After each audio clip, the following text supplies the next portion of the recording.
Bueno, buenas noches a todas y a todos. Gracias, compañeros, por la invitación de nuevo. Bueno, después de esta intervención de Luis, lo voy a defraudar seguramente bastante, porque unas consideraciones que en realidad surgen más del afecto que de una observación objetiva. Pero yo pensaba cómo organizar esto, ¿no? Porque en verdad este tema, así planteado, es inabarcable, absolutamente inabarcable, y daría para muchos cursos, en realidad, muchas charlas y muchas instancias de intercambio. Así que esto no va a ser una historia de las ideas en el siglo XX, sería demasiado ambicioso plantearlo así, por lo menos para mi capacidad. Habían planteado ustedes una sugerencia respecto de por dónde abordarlo. Decía: la izquierda nacional en Uruguay, el socialismo, el desarrollismo y lo nacional popular. Tal vez esto sea un poquito más abarcable que lo otro, aunque también sería muy extenso de trabajar. En realidad, yo, que además no soy profesor de historia, pensaba que podíamos intercambiar un poco sobre dos grandes problemas que entiendo definen el posicionamiento de las distintas tradiciones que hacen a la conformación de la izquierda nacional, que son el problema del capitalismo y el problema del desarrollo. Me parece que dos problemas que ustedes van a seguir después abordando en charlas posteriores, analizados desde la perspectiva de dos cuestiones también centrales en el posicionamiento de las distintas vertientes político-ideológicas en el Uruguay y en América Latina. Una, la cuestión democrática, y otra, la cuestión nacional, cosa que voy a ir definiendo a medida que vaya abordando estos aspectos. Dentro de cada uno de estos capítulos y de cada uno de estos abordajes van a aparecer mencionadas al menos distintas tradiciones políticas, desde el vallismo al nacionalismo, pasando por algunas visiones cristianas que también hacen a la construcción de la izquierda en el Uruguay, y obviamente el marxismo en su amplitud. Luis me ahorraba algunos comentarios respecto de cómo concebir la historia de la izquierda y el marxismo como método, no solamente para plantearse un programa de transformación social, sino también para analizar la historia, porque el marxismo, tal vez mal llamado marxismo, diría el propio Marx, el materialismo histórico es antes que nada un método para analizar la realidad y una guía para su transformación.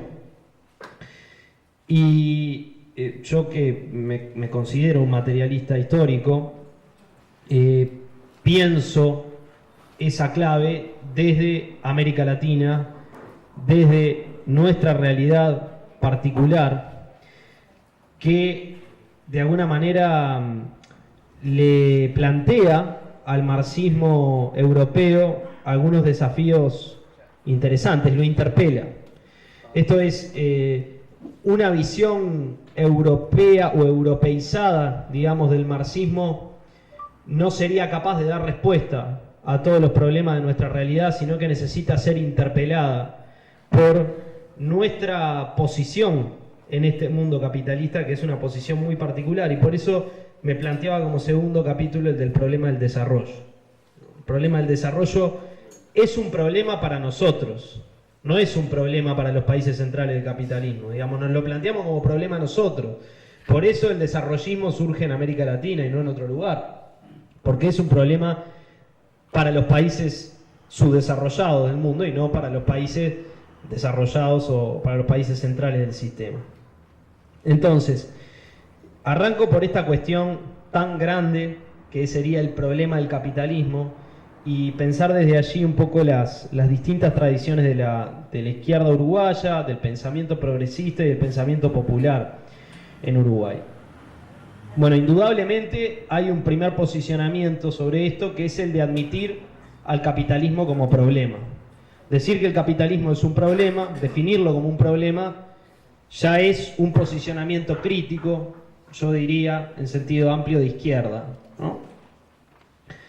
Ahora bien, definir al capitalismo como problema no necesariamente implica posicionarse igual respecto de cómo encontrarle una salida superadora a ese problema.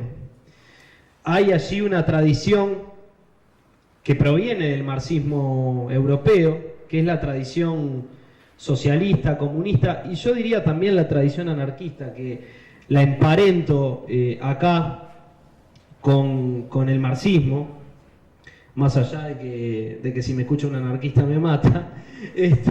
Creo que esas tradiciones venidas con los inmigrantes en realidad a nuestras tierras, son las tradiciones que fundan la lucha obrera organizada en estas sociedades, en estas latitudes del mundo. Son las tradiciones que van a fundar los primeros sindicatos, las primeras confederaciones obreras, los primeros agrupamientos de trabajadores, y son también las tradiciones que van a dar a la luz a los primeros partidos de ideas de la izquierda en el Uruguay, que son el Partido Socialista del Uruguay en 1910 y el Partido Comunista del Uruguay en 1920, en realidad como una ruptura o una escisión de lo que era aquel primer partido histórico de la izquierda. En estas organizaciones vinieron a confluir en realidad trabajadores, intelectuales, de distintas tradiciones políticas, y esto también es interesante señalarlo.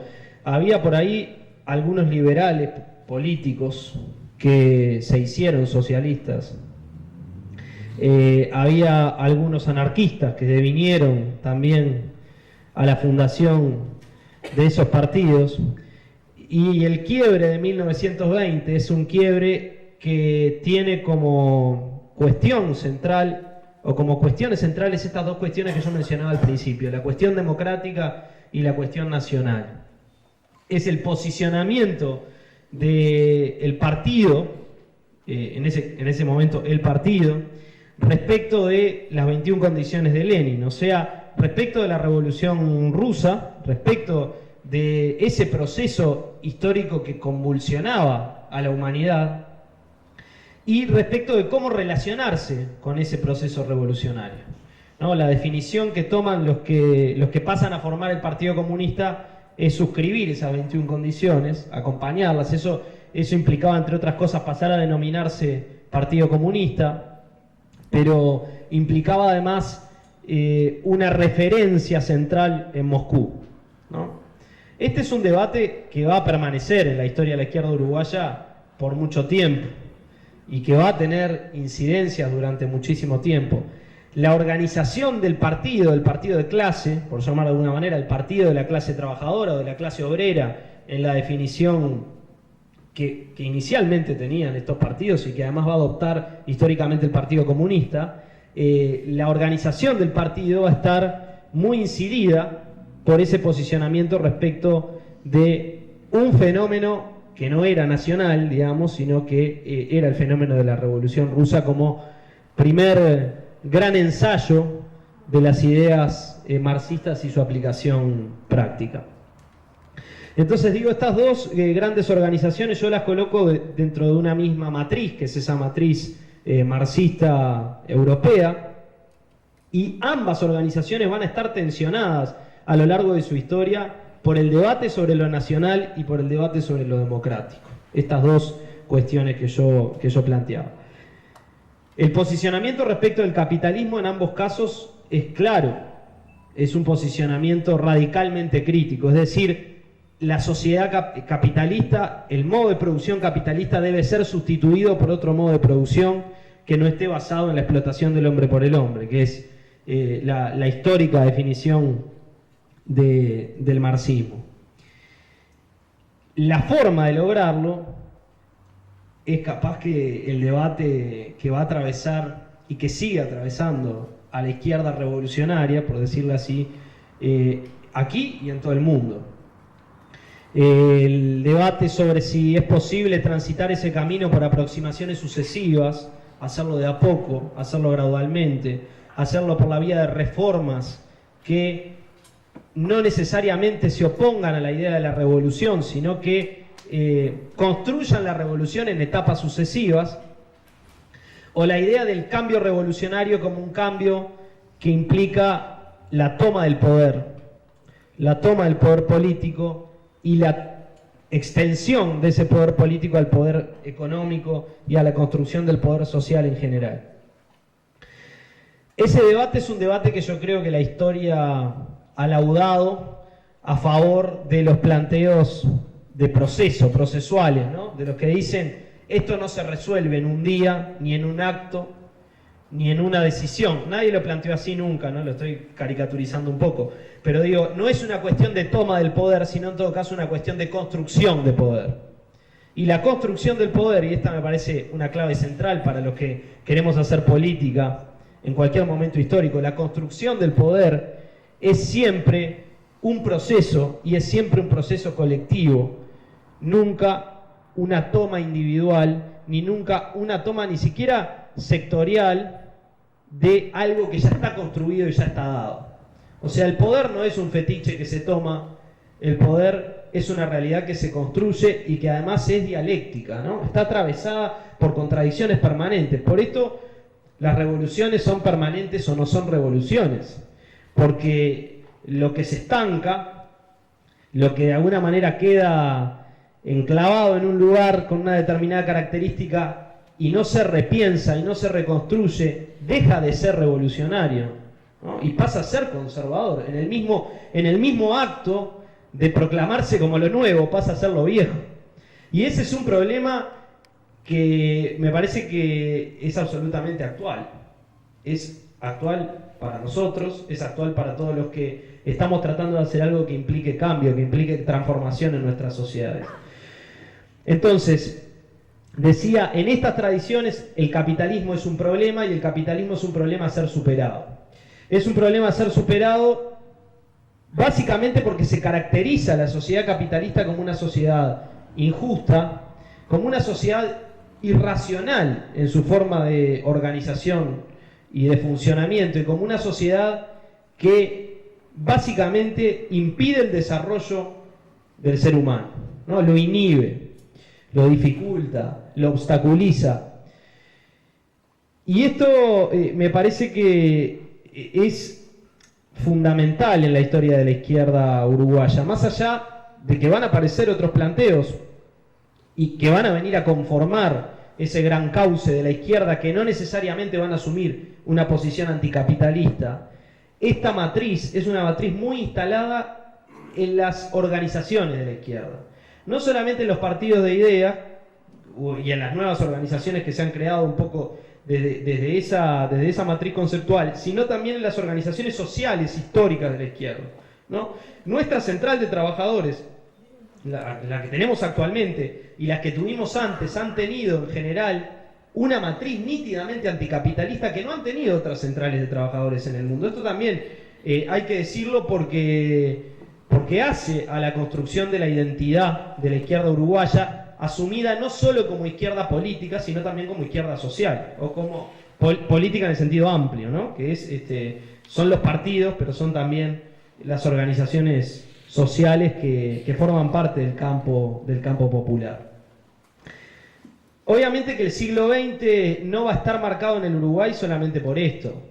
En realidad la tradición vallista, que decía, iba a mencionar, ineludiblemente hay que mencionarla para pensar el Uruguay, la tradición vallista no es una tradición anticapitalista. Aunque hay algunos planteos dentro de la tradición vallista que se emparentan con estas tradiciones más críticas a la izquierda, son planteos que no son los hegemónicos, digamos, que no son los que definen al vallismo como tradición política. Pero el vallismo como fenómeno de la modernización del Uruguay del siglo XX, el Uruguay tiene, y esto lo puede narrar mucho mejor un profesor de historia que yo, pero hay varios empujes modernizadores en la historia del Uruguay. El vallismo es en el siglo XX el fundamental, ¿no? El vallismo supone un eje, un rol central del Estado, que también va a incidir en las organizaciones de la izquierda más críticas, digamos, con el sistema, ¿no? El Estado interpretado en clave leninista, digamos, como herramienta de dominación de clase, creo que es una perspectiva que no deberíamos perder de vista nunca, tampoco, ¿no? El Estado juega un papel en relación al poder social, que tiene un componente de dominación, pero ese Estado, que es también central en la visión marxista europea como parte del proceso revolucionario, adquiere en el vallismo un rol distinto al que concebía históricamente la tradición marxista. Adquiere básicamente el mismo rol que adquirió en todos los procesos modernizadores en América Latina.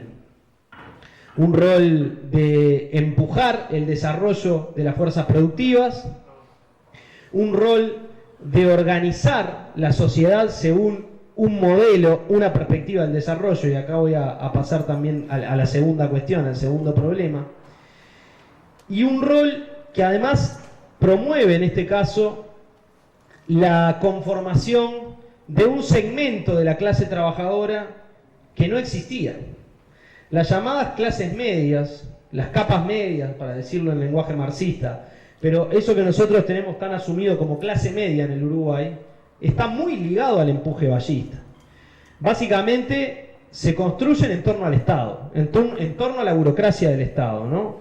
A un gran aparato estatal que genera puestos de empleo, que hace además al empleo dependiente del poder político. Este es un elemento fundamental en la historia del vallismo y en la historia del Partido Colorado en general, como partido gobierno, ¿no?, en el Uruguay, que hace al empleo dependiente del poder político y que articula un segmento de la clase trabajadora que no tiene en general una visión o una conformación obrera.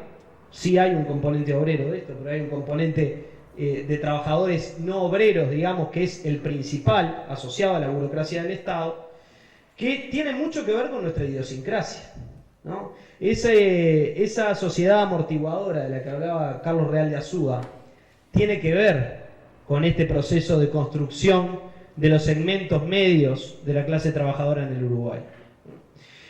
Son sectores que son poco propensos a los cambios abruptos, ¿no?, que tienden a ver al Estado como un aliado y no como un enemigo, que además se piensan muchas veces separados del resto de los segmentos de la clase trabajadora, y en particular de los sectores de la clase obrera o de algunos sectores que después quedan excluidos del mundo del trabajo, esto en procesos posteriores, pero que tienen también una visión cultural, un imaginario cultural muy europeo, ¿no? Y esto tiene que ver con los problemas que Luis nos traía también en el arranque. Eso hace a la identidad uruguaya, no ya oriental, en el sentido de lo que ustedes veían probablemente en la charla anterior, ¿no? Aquel imaginario artiguista, aquel pueblo en éxodo, aquel pueblo que buscaba su destino más allá de los límites de un Estado-nación que no inventó, sino que le inventaron de alguna manera. La uruguayés es un invento del vallismo. Es un invento del vallismo, ¿no? O sea, es difícil escuchar a un vallista decir oriental, algunos hay, pero eso lo dicen más los blancos populares, o lo decían más los blancos populares que los vallistas. Los vallistas afirmaron la identidad del uruguayo, de lo uruguayo, ¿no? Y esto creo que viene a ser el correlato cultural y político de ese Estado-nación que surgió al influjo del imperialismo británico, ¿no? Entonces, esta tradición es una tradición que va a tener un peso enorme en la conformación de la izquierda. No todas las izquierdas en el mundo ni en América Latina tienen una visión del Estado del tipo de la que tiene nuestra izquierda. Yo quiero que, volviendo al hoy, pensemos un poco en lo duras que han sido las discusiones respecto del rol del Estado en el seno de la izquierda uruguaya. Y cómo en general han salido perdiendo en estas discusiones los sectores que plantean una concepción más privatista o más privatizadora. Porque hay un arraigo del rol, de un rol protagónico del Estado y de una idea del Estado como actor fundamental en la construcción de la sociedad y en la construcción de la economía. Esto tiene que ver también con el papel de las empresas públicas en el Uruguay, que viene legado del Ballín. Así que creo que todas las tradiciones, incluso algunas tradiciones de cuño más libertario, se ven un poco pulidas en el Uruguay por ese vallismo que hace a la idiosincrasia de nuestra sociedad y que viene a formar parte también del ADN de la izquierda, ¿no? En esa mezcla que se va dando a lo largo del siglo XX. Fíjense que al Partido Socialista se le llegó a decir en algún momento, le decía Emilio Frugoni, el fundador del Partido Socialista, lo definía como picana del vallismo. O sea, el vallismo era el poder político y picana del vallismo era, bueno, lo estamos empujando para que vaya un poco más a la izquierda, digamos, lo estamos empujando para que capaz que en la profundización de ese modelo ponga en cuestión al sistema, cosa que no iba a pasar jamás. Y esta es una de las interpelaciones de Trías en la historia del Partido Socialista también. Es una relectura de este fenómeno, ¿no? No hay una profundización vallista que pueda derivar en ideas revolucionarias o socialistas. No la hay en términos prácticos porque hay intereses de clase que sostienen ese paradigma, esa visión y esa construcción política que no supone el cuestionamiento del sistema capitalista, del orden establecido y de las relaciones de poder en el sistema. Así que, sobre el problema del capitalismo, creo que hay acá una tensión interesante que si la pensamos o la traemos a la discusión sobre el Frente Amplio, nos va a arrojar un poco de luz, ¿no? Esto sigue estando en cuestión en estos términos, porque el componente progresista del vallismo hoy está dentro del frente, no está fuera del frente, está dentro del frente, es parte de esa construcción de la unidad social y política de la izquierda. Entonces esa tensión, esa discusión hoy se trasladó al seno de nuestra fuerza política. El problema del desarrollo, yo decía el segundo problema, este es un problema de la segunda mitad del siglo XX, básicamente. Enfocado desde distintas perspectivas. El impulso de una nueva oleada modernizadora, digamos, representada en el Uruguay por el segundo vallismo, que también implicó un empuje modernizador, y representada también por una parte del Partido Nacional, ¿no? Esa visión modernizadora es una visión que piensa el desarrollo como una fase del sistema capitalista en los países periféricos del mundo. O sea, la tesis básicamente es, si nos modernizamos, si hacemos lo que hicieron los de los países centrales o algo parecido, vamos a llegar a ser un país desarrollado. Esta tesis creo que la escuchamos hoy 2x3 y también entre nosotros, ¿no? ¿El desarrollo es posible en el marco del sistema capitalista para los países periféricos, sí o no? Esa es una pregunta que atravesó a las tradiciones críticas y a las tradiciones progresistas en el Uruguay durante toda la segunda mitad del siglo XX. A veces no explicitada en estos términos, ¿no? Pero siempre ha estado presente allí. Entonces, asociado al problema del capitalismo, el problema del desarrollo. ¿Puede ser el Uruguay un país desarrollado en el marco del sistema capitalista? Bueno, y acá es donde un poco se parten las aguas, ¿no? Algunos decimos un rotundo no, y otros piensan que sí, que es posible. Y eso también convive hoy dentro de nuestra izquierda. Creo que me querías hacer una pregunta o un comentario. No, te iba a preguntar si entonces el capitalismo es un mal necesario. A ver, bueno. Después al final va a haber una ronda de preguntas y de reflexiones para abrir la cabeza. Está buena la pregunta esa. Ahora voy a eso porque sirve para pensar esta cuestión. Acá hay dos concepciones, ¿no? Del desarrollo y el subdesarrollo. Trías decía, un país subdesarrollado no es un país atrasado. No es que está atrasado, que llegó tarde, se subió tarde, ¿no? al carro del capitalismo, entonces le va a costar un poco más llegar. Un país subdesarrollado es un país deformado, estructuralmente deformado. Y está estructuralmente deformado porque es la contracara del desarrollo capitalista que está en otro lado, ¿no? O sea, no es que vamos a llegar a ser como son aquellos de los países centrales. Es que en realidad tenemos que seguir siendo como somos para que ellos puedan ser lo que son, ¿no? Y ese análisis, que es el análisis del desarrollo desigual, es el análisis del desarrollo desigual, que es un análisis también de neto cuño marxista, viene de la tradición leninista, del análisis que hace Lenin del problema del imperialismo, de Trotsky, ¿no? Y de Rosa Luxemburgo. Este análisis está presente allí. El análisis del desarrollo desigual es una interesante mirada que también tenemos que tener en cuenta y que hoy está un poco olvidada. Yo creo que sigue habiendo una identidad anticapitalista bastante presente en la izquierda uruguaya, pero que cuando llegamos a abordar el problema del desarrollo, en general todos asumimos que el problema del desarrollo es un problema que se resuelve en el marco del capitalismo.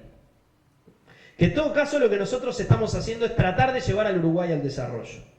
Y que lo vamos a lograr dentro de estas estructuras económico-sociales. Y algunos pensamos que no se puede así. Pero que lo que estamos haciendo en todo caso es aproximarnos por etapas sucesivas a una transformación radical que le va a permitir al Uruguay desarrollarse, pero en un marco que no es el marco capitalista como está definido hoy. Esta es la tesis de Trías de que en realidad el subdesarrollo no es atraso, sino que es deformación histórica. Este problema no se lo planteó solo Trías, se lo planteó también Rodney Arismendi, o sea, se lo planteó el Partido Comunista en la segunda etapa del siglo XX y está indisolublemente ligado a la cuestión nacional. Que esta es una interpelación grande para la izquierda surgida, digamos, del marxismo europeo, ¿no? Porque la cuestión de la nación es una cuestión a la que el marxismo le hace bastante asco, no le gusta meterse en eso. En realidad, el nacionalismo es visto como una expresión deformada, asociado muchas veces al fascismo o a las expresiones fascistoides, digamos, a la derecha. Y algunos pensadores de esta izquierda uruguaya de la segunda mitad del siglo XX vienen a decir, no es así, no es así.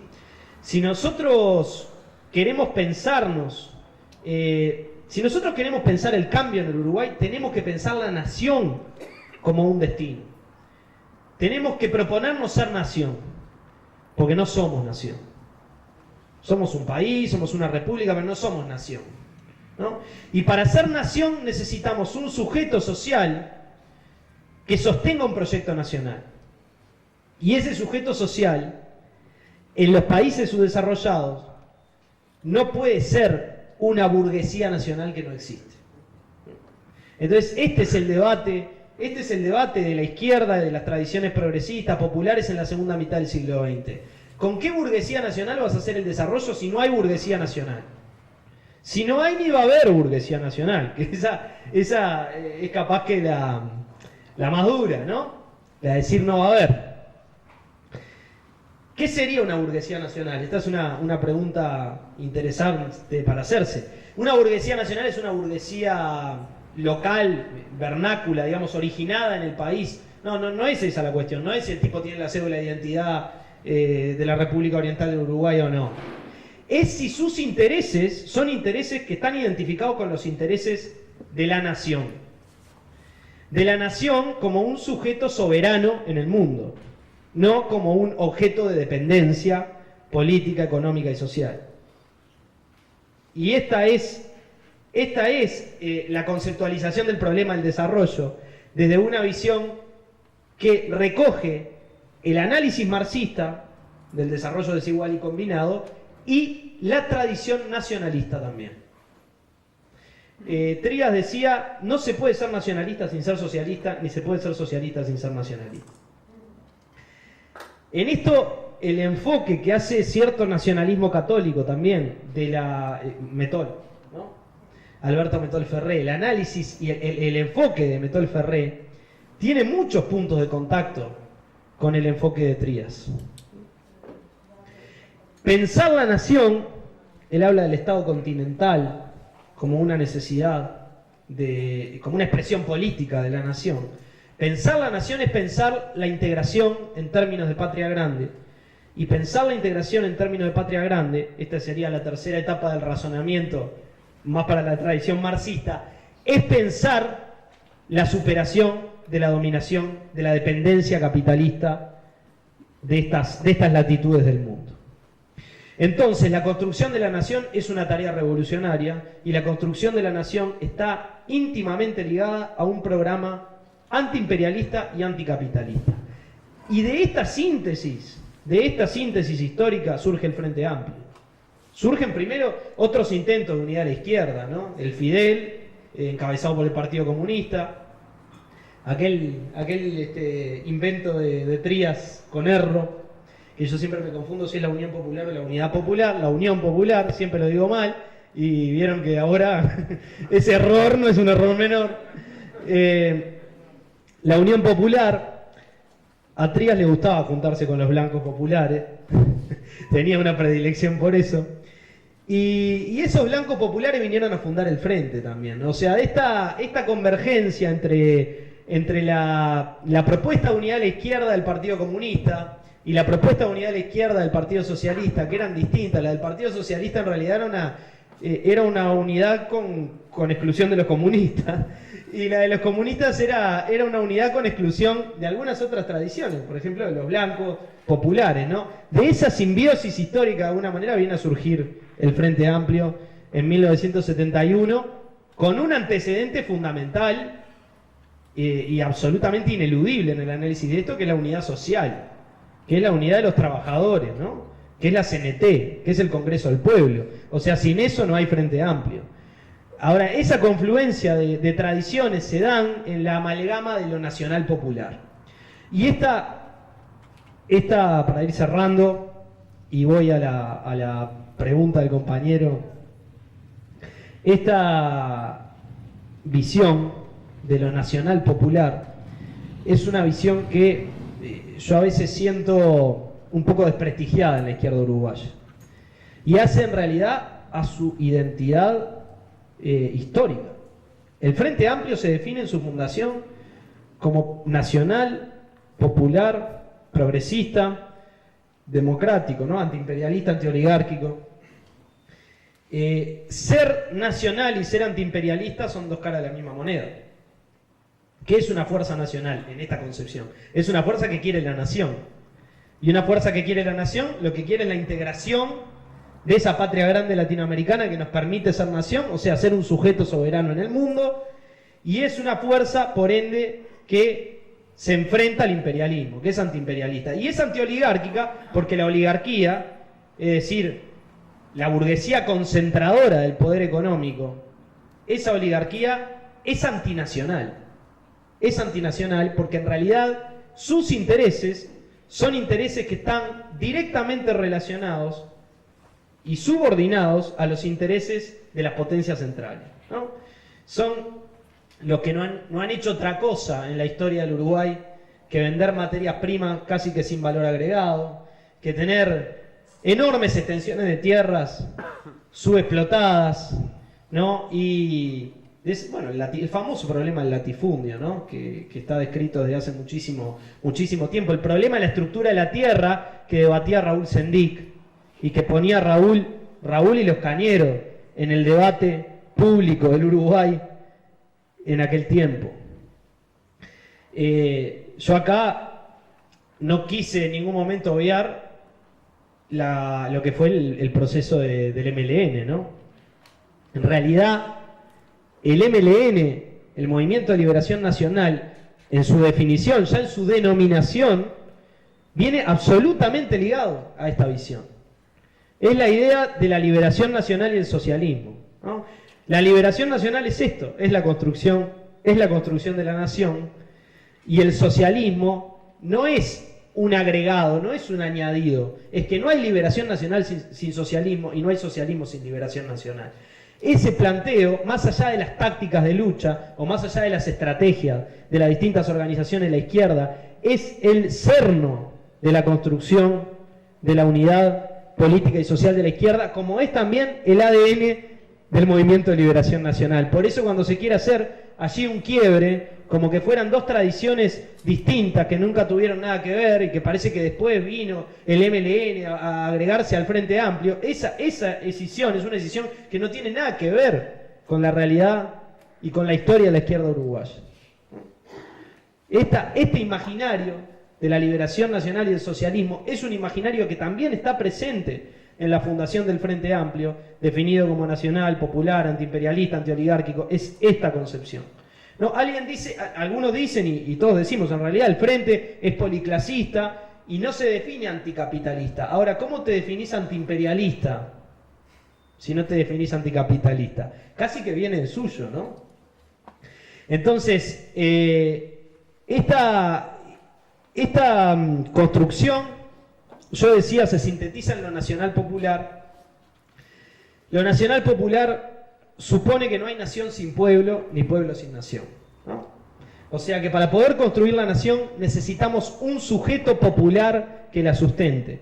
Y ese sujeto popular, en estos países, tiene como columna vertebral a la clase trabajadora. No tiene a una burguesía nacional como si lo pudo tener en los países centrales, porque no hay condiciones estructurales para que eso se dé, ¿no?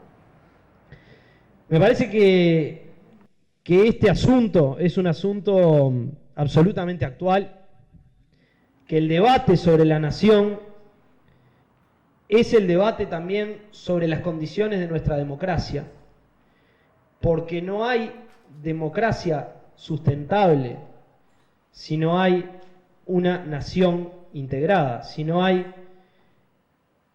una democratización de las relaciones económicas y sociales. Así que también cuando se establecen falsos antagonismos o falsas oposiciones entre lo democrático y lo nacional popular, se está cometiendo una enorme injusticia, un grave error. Bien, yo creo, y acaba la respuesta al compañero, y esto es opinión dura y pura, que la pelea por el desarrollo es la pelea por el socialismo. Y que, como decía Trías, la pugna por la nación y contra la nación es la clave de la lucha de clases en este momento histórico, como lo era en el momento en que Trías escribía, seguramente con una reconceptualización de la nación, ¿no? Hoy estamos en un mundo bastante distinto al de 1950 y al de 1960, ¿no? Ahora, la idea de la construcción del bloque de la patria grande, yo creo que está todavía más vigente que en aquel entonces, porque estamos yendo a un mundo de bloques. Estamos yendo a un mundo de bloques. Esa es una de las claves geopolíticas de los inicios del siglo XXI. Entonces, cuando damos los debates sobre el TISA, sobre la estrategia de inserción internacional, los damos adentro del frente, estamos discutiendo esto, ¿no? Estamos discutiendo nuestra viabilidad. Estamos discutiendo nuestra viabilidad como proyecto nacional. Y eso es parte también del ADN de nuestro frente. Así que yo no creo que el capitalismo sea, como decías, un mal necesario.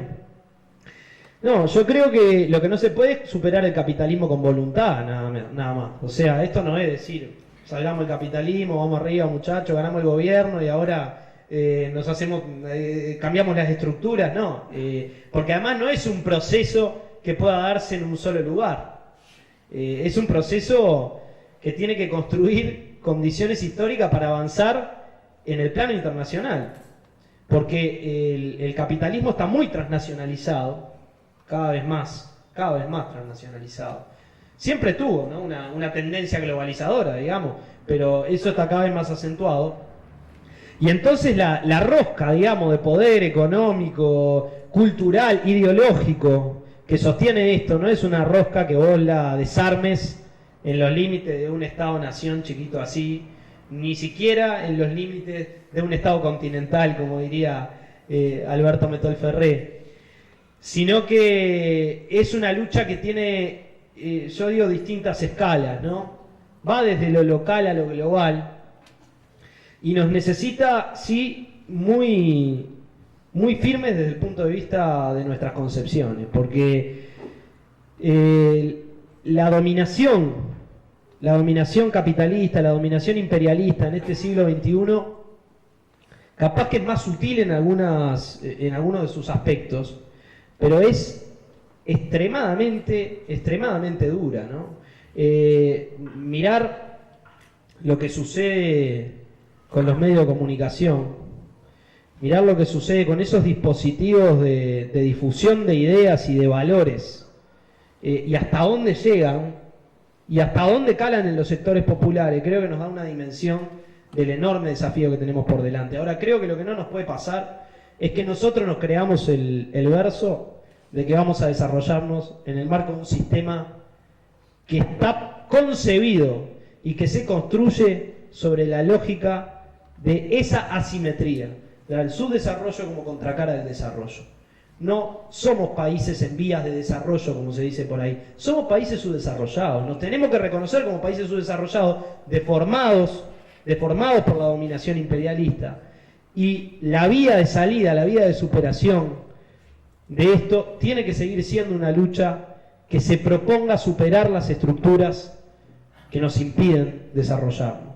Así que nada, creo que en esto que ha sido muy desordenado y que ha incluido un poco cosas de todos lados, medio ecléctico, como es nuestra izquierda, lo que quería era tratar de expresar cómo se ha ido construyendo casi que aluvionalmente en distintos momentos un pensamiento, una matriz, una síntesis política y social que tenemos que cuidar y que tenemos que profundizar, y para eso necesitamos mucho debate ideológico, muchas instancias de estas y de otro tipo vinculadas a estas discusiones para poder concretar un programa, y no digo el programa del librito que nosotros votamos en el Congreso del Frente Amplio y que lo defendemos, ¿no?, con uñas y dientes, sino un programa de acciones concretas que surjan de ese marco conceptual, pero que tengan que ver con la ejecución de nuestras políticas, que refleje